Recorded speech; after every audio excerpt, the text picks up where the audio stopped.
Welcome to Epithets, exploring the sacred titles of Hecate.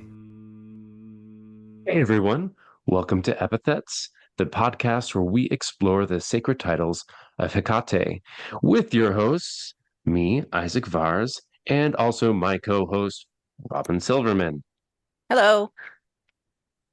And today we are excited to be talking to you about Kleidouchos, the key bearer, what keys represent with Hecate, a little bit in the ancient world, and also keys in magic. And probably whatever else Robin and I tangent off on. Thank you for joining us today. And with that, I'm going to hand this right over to Robin, who's going to talk a little bit about the just the name Kleidouchos, what it means, and all of that. But I Hi. guess before we start, Robin, how are you doing? I'm doing great. I just moved into a house that Hecate guided me to using the key, so we can talk about it a bit later when we talk about magic. But I'm going to start out by talking about the word Kleidouchos and, a little bit about the Greek and a little about sort of the more general meaning of the word in Greek. Kleidouchos comes from kleidos, key, and then the okos part is from the Greek verb echo, which means to have. So it really means to have or to hold. So it really means like the key holder or the one who has the keys. Isaac and I were talking about this a little bit about what's the difference between, the phosphoros, the torch bearer, and then the key holder. Like, what's the difference between bearing and holding? And the key holder, it implies possession, control. It implies this idea of having the key in your not so much bearing it like holding it aloft, but having it as a thing that you own.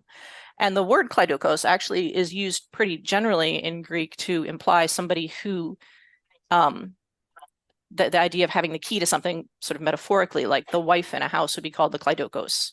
She's the key bearer of the house. She's the one who takes care of the house. At one point, I think in Euripides, Athena is described as the key holder of Athens, the kleidouchos of Athens. Like she has the key to the city. She's the one in charge. There's also a great line from Euripides about how Eros holds the key to the chamber of Aphrodite. Eros as the key holder to Aphrodite. And the word's also used in a sort of general sense to talk about the key holder to a temple. It's actually a priestly title, a title of priestly authority. So the key, which actually in ancient times would have looked more like an iron bar, not quite like what we think of as a key, but the key holder of a temple is the one who has access to the temple. And I feel like this usage of the word key holder is important for understanding what we talk about when we talk about Hecate as the key holder, because it's not just sort of the literal idea that she has a key, even though I do think that's important for our own magical practice. But it's also this idea that Hecate in Orphic hymns is described as the key holder of the world, the key holder of the entire world. And what that could mean. That Hecate is the key holder of the world in the same way, say, a priest is the key holder of a temple or the wife is the key holder of a house. I think there's a lot of really fascinating mystical applications there. But I think first we wanted to talk a little bit about Hecate as key holder sort of in history. And I don't know, Isaac, do you want to talk a little bit about Lagina? Because I know you were reading about it as well. And maybe you want to talk about what happened there. I can jump in too if you want me to. Yeah, if and make room if I misspeak or give any historical inaccuracies. I think that it's a really so the idea of the old key is really funny. If you look at any of the drawings of hecateons, we had talked about that a little bit in the first episode, the triple-bodied statues that people would put in their entrances to kind of guard it. You'll see that she's holding the images that are usually, or the kind of tools that are normally associated with her. You'll see torches, you'll see a dagger, and I knew she was supposed to have a key, and I was really confused because I'd be looking at these drawings of these old hecateons, and I'd be like, what is this weird rake thing in her hand? And it might have been you. It might have been you who I asked, like, Robin, do you know what this is? And you're like, oh yeah, that's a key. And I was, I don't know. If you ever look at it, it looks like a weird mini rake, Yeah, some it's kind like of a garden bent tool, or bar. maybe It doesn't look like what we think of as a key. that. Oh, so it was kind of throwing me for a loop for when I was first looking at her history. But yeah, so just so you know what to expect. But I was reading up, as Robin had mentioned, the temple for Lagina that's in Turkey, and I believe that it was most likely built around 4th century BCE, and it's an interesting area because it's one of those spots where it's very clearly, they were honoring Hecate very strongly alongside Zeus, a specific type of, or, a form of Zeus, which I'm not remembering off the top of my head, but it's been kind of a big spot for a lot of Hecatean people with Hecatean interest. And one of the big things that would happen in that area would be the Kleidus Pompeii, which was a procession of the key. What I was reading in two different places. I was reading in Circle for Hecate by Sarita Deste about how they don't really know where what the key was actually for. But then I was looking into some other stuff, and maybe I didn't double check sources, but it was online research, which that is what that is. They were mentioning that it was actually the key to the gate of the city, but I don't know if that's actually true or just a somebody surmised that. Yeah, I But think a what lot of what happened we was have on there. that is speculation as to what exactly the key was a key to. I mean, Right. at the time, the key to a temple would be like the key to sort of the inner sanctum of the temple where the statue would be. So the idea of the key holder is the one who reveals the statue. We don't really know that that was the key at Lagina. I think we really don't know, but there's a lot of different speculation. Yeah. And so they had a procession of this key of dubious means opening dubious things.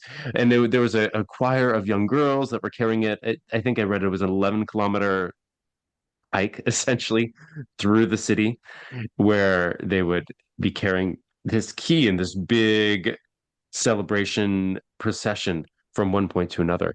And that may be the first time that we really see solid evidence of keys being associated with Hecate.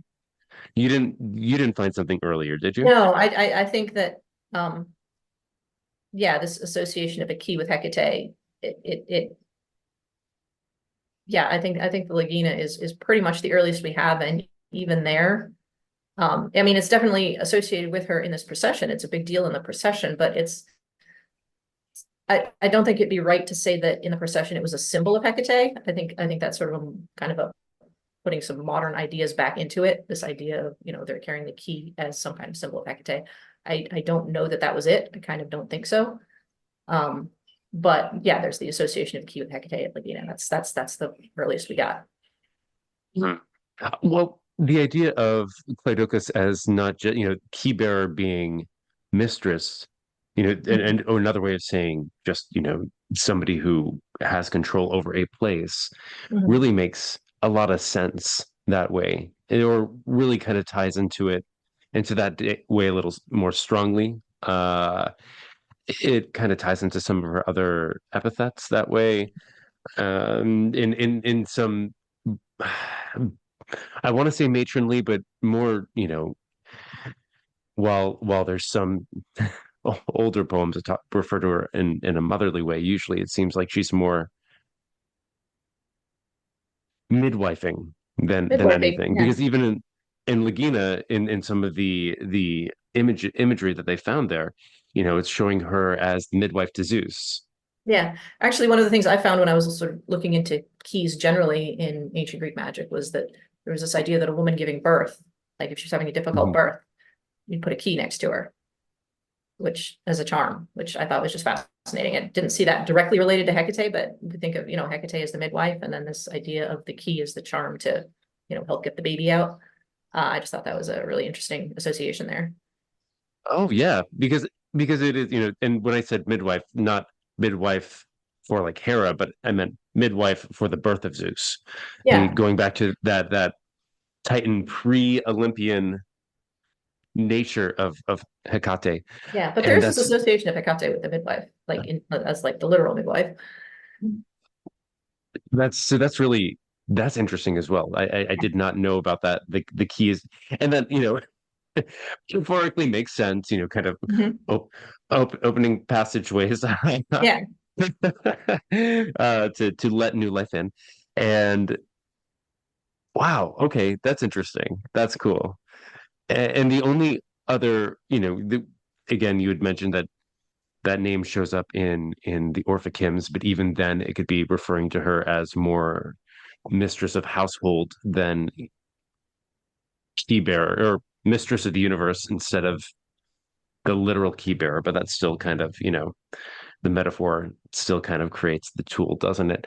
And Yeah. then it's showing up again in second, third century AC hecatoeons, which Yeah. it was funny because Robin and I were talking about this before the podcast, and I think you were you Robin, you were like, oh, it you were talking, well, we were talking about the idea of like the ancient key, and you're like, well, it's newer, second, third century AC, which is still really funny to refer to as not ancient because that's still only 1800 years ago, but you know ancient history, it all depends on who you're asking. What is ancient history, right? Mhm. Yeah, I feel uh, I'm sort of making a little jump here, but let's talk mhm, about sort of that later Hecate. I think some of that comes from, and this is kind of me making stuff up, talking about those later statues of Hecate holding a key, but we get this idea of the key, Hecate is the key holder of the universe. In the Orphic hymn to Hecate, of course, there's outlined Pantos Cosmou Kleidouchos Anason, which means queen and key holder of the entire cosmos, queen and key holder of the entire mhm, universe.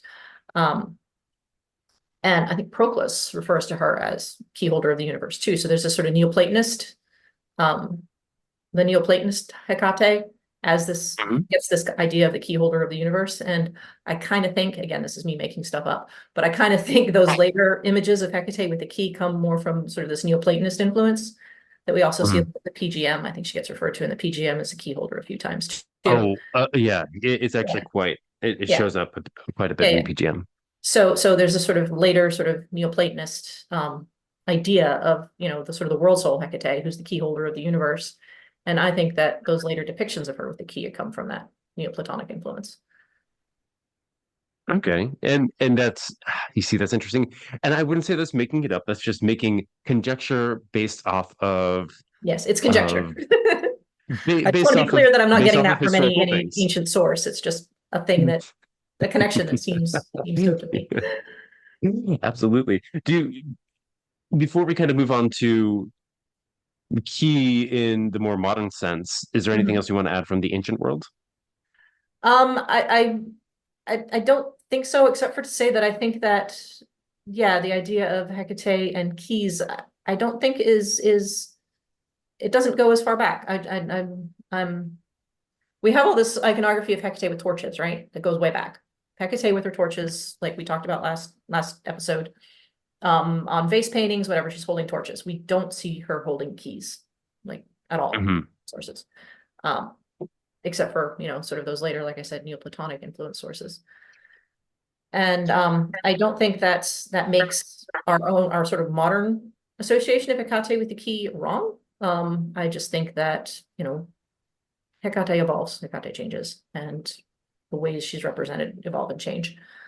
But it is a newer thing, I think, having this association. But yeah, I'd love to talk a little bit more about that sort of Neoplatonic idea. Well, even when you say newer, again, it's still Newer is rather too old old. world. When I say Yeah, newer, I yeah. mean like, Roman imperial times rather than Mhm. this Well, ancient just classical after the Greek. turn of the millennium. Exactly. Uh, It's not like an invention of you know within the past century or something, which we have things like that in like when we talk, if we ever get around to talking about the strophalos, or mhm. even more specifically, the symbol for Hecate that we see everywhere and is often associated with her, which now represents her, but was most likely didn't represent her until what, the 80s, Yeah. Well, I 1980s. think that the But key, while there, like I said, there is, this historical attestation of the key being part of Hecate's worship. I think modern Hecate practice puts so much more emphasis on the key than Mhm. anything ancient, even, you know, sort of the Neoplatonic sources. The key as a You symbol know, of even her as, you know, again in that the guardian of the doorway or the in yeah, between. And again, this is, you know, this is more, I guess, conjecture, but the idea of her holding a key at a doorway is meaningful. You know, yes, in a absolutely. metaphorical sense, being the one who opens the door for people to come in, but Mhm. also locks the door to keep certain people out. Yeah. Oh gosh, I was reading something, and I don't remember where. You know, as I was prepping for this episode, the idea of the relationship with younger women and not, you know, younger women not being the ones to decide who comes in and out because they're not mature. And there's Yeah. also this Yeah. whole, like, you know, misogynistic, you know, protecting the innocence, blah blah blah blah blah.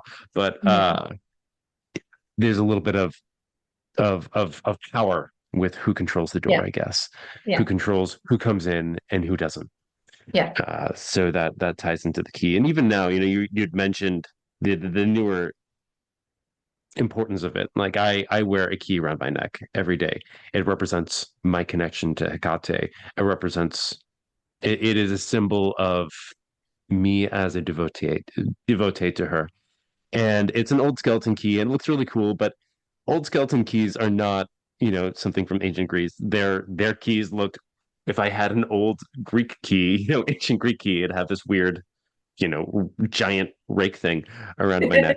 Yeah, it'd be really hard Instead, to this is wear around something, your neck.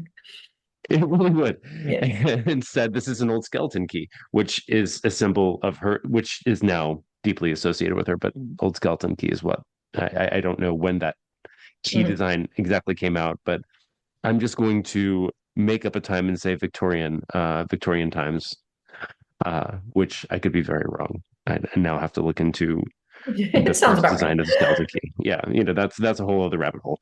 Uh, but uh, yeah, I'm sorry. I went off on a little tangent there about keys, which I guess is still connected. But yeah, anything else from the ancient world? Well, I do want to talk a little bit more about this Neoplatonic idea of Oh yeah, Hecate of as course. the key holder of the entire cosmos, the key holder of the entire Mhm. world, which is um this mystical idea of Hecate as the world's soul, Hecate as the one who, the way I think of it is sort of like Hecate has the backstage pass to the universe. You know, she's the one who, if you do magic, and even if you're doing witchcraft, even if you're doing, you know, the kind of ordinary spells, I think we all do as witches for relationships, prosperity, you know, charms to make our lives easier, basically. If you do these things, they put you in touch with the workings of fate, right? The workings of the universe, the workings of the world. And Hecate is the one who has the key to that. She is the one who can show us sort of the underpinnings of reality that we even, like I said, when we're doing these sort of normal witchcraft type things of, you know, these kinds of charms we do for our lives, these things that we do to put ourselves more in alignment with the currents we want to be in alignment with, that Hecate's access to the entire universe, Hecate's access to all the realms, Hecate's um, authority over access to all the realms. I think that's sort of where it's at with the idea of the key holder. She's got the authority over this access. So by being devotees of Hecate, we align ourselves with this sort of universal access that comes through in our magical practice. Um, and I could talk a lot more about Neoplatonic and theurgical applications there, but I don't want to go too far into the mysticism because I think we also want to talk a little bit about kind of these charms, these magics that we do using Mhm. the key of Hecate as a symbol. And I do think that is a modern thing. Mhm. I can't think of, and you know, I would love for somebody to prove me wrong on this, but I can't think of any ancient spells that use an actual key in a sort of symbolic way. I'm gonna have to dig through and see if there's anything in the PGM. Yeah, there might be It's something in interesting. PGM that I'm not thinking of. Like I said, I would love for somebody to Right. prove me wrong on that one, but I can't think of anything. But I think that it's pretty common. I know you and I both do in our own practice use keys for magic, Mhm. actual literal keys like your skeleton key. Um, Yeah.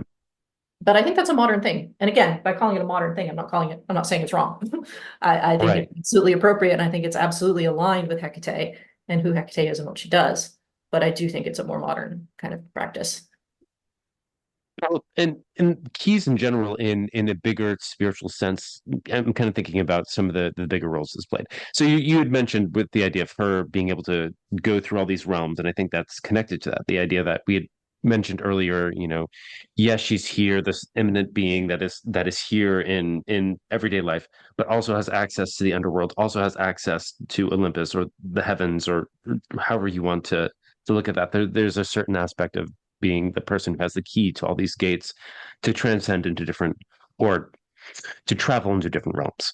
Mhm. There's, and I think I was reading something about her even having the key to Cerberus, the keys that chain to that which chains Cerberus, or had read about her having the keys to Tartarus because she is the one that helps keep the more chaotic Yeah, I think that's in the titans PGM at though. bay.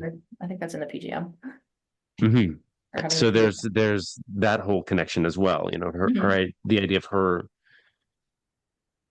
having keys, or rather having the mastery over what gets locked away and what is released, Mhm. what doors are closed and what doors are open. Yeah. There's also a lot of with keys. There's a lot of Christian symbolism that that happens a lot, that kind of leaks into our culture, and then kind of comes back to us in Mhm. in our relationship with Hecate. The idea of Christ dying to get the keys of hell, or even Mary having the keys to hell. And there's a lot of you know Mary Mary Isis association, and then Isis and Hecate I know, association. I So love that synchronization sort of chain there of like Hecate to Isis to Mary, and then they've all got these right. keys to the underworld. It's great.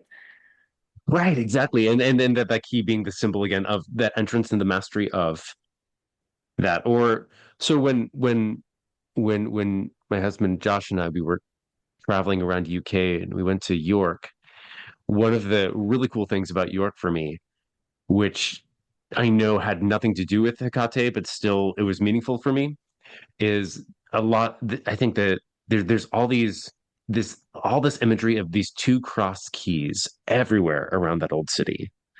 And generally, if you ask a historian, they're like, well, it's probably the representative of the keys to heaven, which uh oh gosh, is it Saint Peter? I know this. I'm just Yeah, I my think brain's St. blanking Peter. Yeah, I now. think it's St. Peter who has the Yeah, keys to heaven.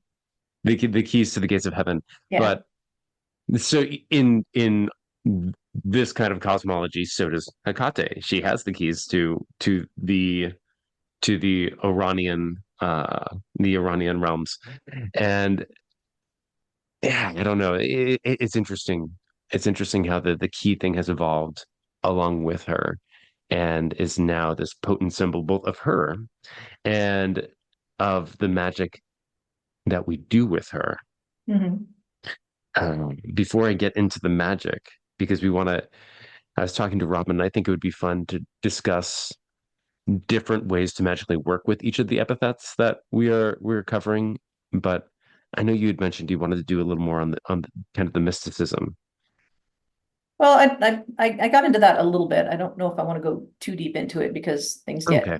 weird when we start talking about this idea of, Yes, the weird stuff. yeah, the weird stuff, the way that Hecate kind of keeps the key to the gate that's like this glimpse into the nature of reality, the relationship of Hmm.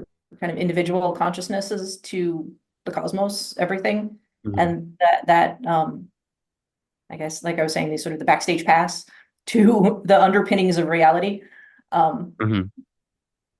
and how I find that working with Hecate um, leads to sort of these glimpses, right?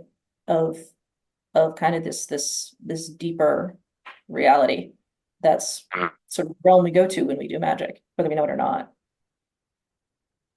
and in that sense of sort of the key to the underworld is the key to that which lies underneath sort of the material world that we all perceive. And that connects her right back. Well, we were talking again before the podcast a little bit about all the other. We have so many epithets we want to cover, and there's so many aspects of Yeah. Hecate that seem to be kind of like basic aspects that we haven't even touched upon. We haven't.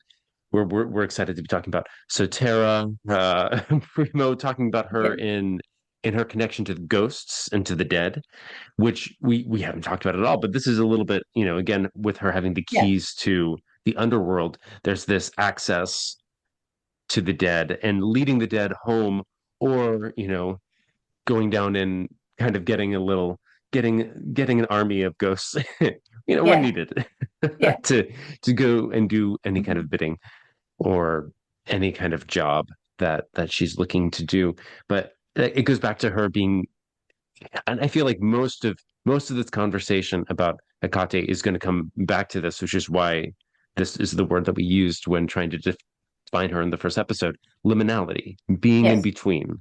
Yes. She is at the door. She is the one who's controlling whether the door is open or not. She is has a foot in both worlds. She has a foot outside the door, a foot inside the door, and she's got the key for the door, or she is the key for the door, depending on how you want to look at it. And she is the door.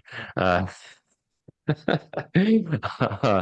but yeah, it's because of that connection to stopping and going. Magically, we can work with her in both opening doors. There's the idea of Abre Camino work in Hoodoo, where it's all about opening the way, opening opening the open, like when in life you feel like there's a little bit of obstacles, there's stuff in the way of you doing what you want to do.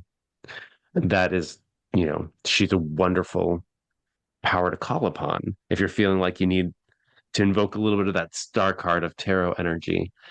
And also protection, closing the door, locking the door, trying to lock away aspects, hardship, misery, or maybe just locking somebody out of your life that you don't want, uh, or is harmful for you. Yeah, I feel like the idea of opening a door or closing a door, like any kind of magical task you want to accomplish, you can find a way to do it by thinking in terms of opening or closing a door. If you're looking for an Mhm. opportunity, you open the door to it. If you've got a bad habit you want to get rid of, you close the door to it. I mean, anything can be put into those kinds of terms. So the key, I mean, I have a consecrated key. I know a lot of Hecate people do. I have a consecrated key that I use all the time for these kinds of, either openings or closings that I want to do. And it's one of the most effective magical tools I have is my little consecrated key. Absolutely. Yep. I have one as well. And it is, using it to open if you're feeling like you're stuck with abundance, stuck in a job or something, and you just feel like you need more opportunity. This is a wonderful symbol to work with. Mhm. You can do, say, candle magic if you want to work with Abre Camino, or to work in a little bit of hoodoo, or work with something else. When we talk about Hecate and pharmakia, her and plants, we'll get into some Mhm. more Hecatean herbs, which is a subject that I can probably Yeah, I yeah, can that's gonna be probably a fun talk one to you. for us. That's gonna be a fun one Oh for my us. gosh, we're gonna yeah, that's gonna be a long episode, and excitedly so. I mean, but generally, anything Hecatean, if there's one herb that I have to pick that isn't poisonous, uh mugwort, and it's a Mhm. roadside herb, and so that connection to it being a roadside herb might make it useful in doing some road opening stuff. You could, do some candle magic, inscribe a key, write Kleidouchos on it, and maybe open up with reading. Gosh, I love the Orphic hymn to Hecate. Yeah. Just take out the last little bit, and instead of going about, like, honor to your devotees, blah blah blah, you then kind of cut that out and put in what you're actually asking. And that's a pretty solid spell script right there. Yeah. Or really focus on Kleidouchos, just the epithet, and look up different epithets that may relate to it. Again, if we're looking at roads and opening, maybe Anadia, Propylaea, there's so much there's a lot of room to try to go for that open roads, which I guess I keep on saying, but if you're not familiar with it, is the idea of presenting more possibilities, opportunities, feeling like you have options instead of feeling like you are stuck. For closing stuff out, you could even, use a key to lock, take a lockbox, take something that represents the thing you are trying to lock out, and take all the different things to represent the thing that you're trying to deal with, and put it in the box, do a little ceremony, lock the box, bury it, and that's it. It's been locked away. But do you have any other? I know I'm Yeah, going I off on actually different once magical ideas. I actually once did that with somebody I needed out of my life. I made a little box and I put what I effects within my head in the box, locked the box, buried the box, and I have not heard from that person since. It's a really As far wonderful as way I to know, do they're it. doing fine. Like I have like no ill will. I just wanted them away from me, like locked away from me. And Mhm. So it worked just out. locking your house door. They can do whatever they want out there. Yeah, exactly. It's just their road and your road aren't crossing anymore. Exactly. You got a locked door, and that's great. Yep. That's what you want. Yep. And But that's yeah.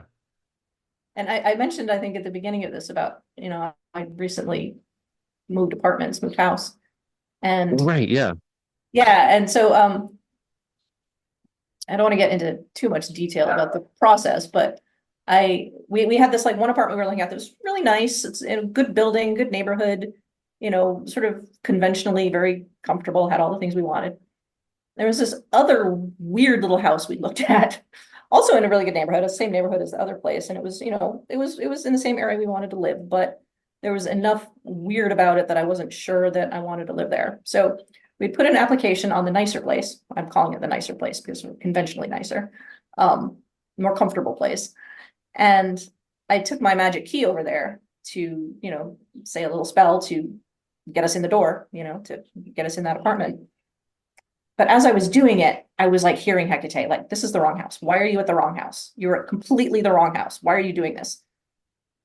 And so I'm like, well, okay. And it's like, you got to go to that other house, which was only like 3 blocks away. It's like they're in the same neighborhood. So I went to the other house and it was like, yes, this is it. This is right. This is the place. This is where you do the magic. And so I ended up putting an application for both places. My application for the more comfortable place was they couldn't approve us for it because their system kept glitching out. They couldn't get our paperwork to go through, even though we qualified on paper. I felt kind of bad for the person, the property manager, because she kept apologizing to us. I was like, no, it's not your fault. We're not meant to have this place. And meanwhile, of course, the other place we were like in right away. And the more we learned about the other place, the more we learned about how completely 100% right it was for us. Like this house is like the perfect house for us in every way, in spite of the drawbacks that I was kind of reluctant to deal with at first. Is actually working out just fine, and this is turning out to be the perfect house. And yeah, it all came from that ceremony with the key. I love that. That's fantastic. Well, yeah. There's a lot of really cool magic with keys Yeah. and Hecate. Uh, I think we decided that our next episode would be Enneadia. Yeah, the roads. Oh, I'm very excited about that. That's going Yeah. to be interesting because that's a complicated history right there. Yes. But before we sign off, is there anything else you want to say about Kleidouchos? I what I love about Kleidouchos and the key itself as a symbol is how layered it is. because Mhm. like we were talking about, you can use it for the most, ordinary everyday magic, opening and closing. But when you sort of dive into it, suddenly you're contemplating the nature of the entire universe. And I just love that there. And Yeah, that's what Hecate does. That's how she works. One minute you're absolutely. get into a new rental apartment, and suddenly you're seeing how the whole world works. Just looking at the back door of reality. Exactly. Yeah, this is normal. No problem. That's totally normal. Yeah, yeah, absolutely. Well, thank you everybody for listening. This has been a really fun episode, and I look forward to hearing you. Please remember, if you are loving this podcast, first of all, follow it on whatever podcast thing you're listening to us on. YouTube Music, uh, oh gosh, Spotify. We get around. We get around. And we also do have a Facebook page as well as a Instagram. So you can find us there, stop by, say hi. And if you have any epithets that you want to hear about, let us know and we'll get around to it. We are a every other week podcast, so it's a slow process, but we're going to get there. All right. Well, thank you again, and until next time.